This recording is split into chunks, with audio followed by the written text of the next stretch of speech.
Hey Connor, I wanted to make you this quick video just sort of highlighting something I've kind of picked up on your pattern that I think when you get a little bit out of sync, you start to make a certain move, and this is what causes your ball striking to be a little bit erratic.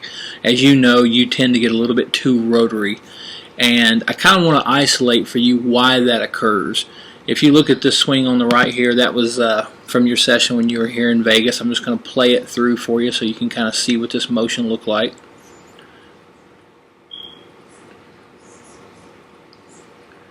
You know, to the naked eye, it doesn't look too bad. You know, I want to show you this piece right here. So going back, I don't have a problem with any of this. I do feel like you are restricting the hip turn just a little. Not letting your right knee straighten quite as much as I like. If you look at the player here on the left, this is Grant Waite. I just kind of want you to watch how his right knee and right hip work. So the right knee straightens out, hips keep turning, right hip gets higher than the left. So you can see here at the top of his backswing, his hips have a little bit of a slant to them, whereas your hips are extremely, let me go ahead and get you to the top. Your hips are very, very much level. So that's just one thing. Go ahead and release the flex in the right knee. Let the hips turn a little bit more. Feel like the right hip's getting just a touch higher than the left at the top. That's not the primary thing I wanted to point out to you today. The thing that's creating this rotary movement, and as we start down, I want you to keep your eyes just kind of focused right here. I want you to look at this femur, this left femur. You'll notice that on the backswing, your left knee sort of rotated in slightly. And that's that femur rotating in that hip joint up there. Now, to start or to sequence the downswing, we need the pressure to move forward. We need it to move down into the ground, and we need the pressure to be moving in, toward the target and forward. And what we see is what I see is a delayed rotation of your femur. So as you start down, we'll play this really slow. Do you see how right here it looks like the femur is jammed? The left knee is not moving forward. So again, just focusing on that left, you can see how as you start down, you just kind of start compressing down. There's really no rotary movement of your left femur in this direction. Whereas if you take a look at Grant here on the left, I've kind of put a line right there at the edge of his knee. You can see as he transitions down, you can see a much different movement of that left femur and that pressure moving into the left knee. So let me get everything off the screen so you can see the view very, very clearly.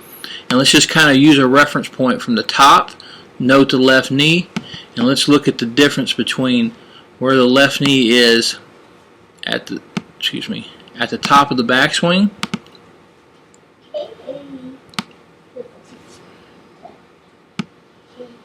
take you back.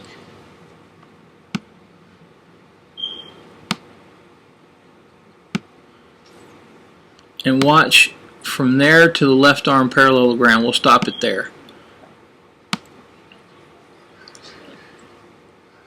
So yours whole body is attempting to move a little bit left, but that femur is not rotating toward the target.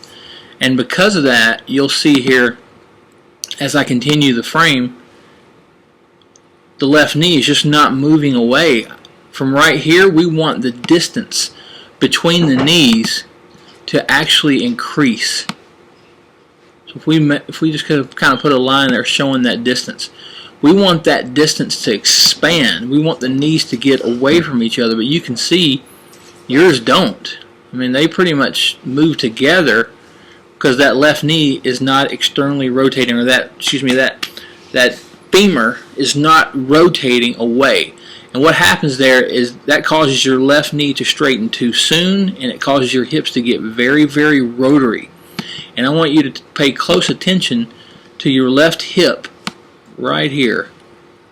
You can see it's actually backing up. backing up away from the target through the shot, that's an indicator that the swing path is moving quickly to the left. Whereas if you look at Grant here on the right, you'll see his hips continue to push forward and up. They extend. They move forward and up.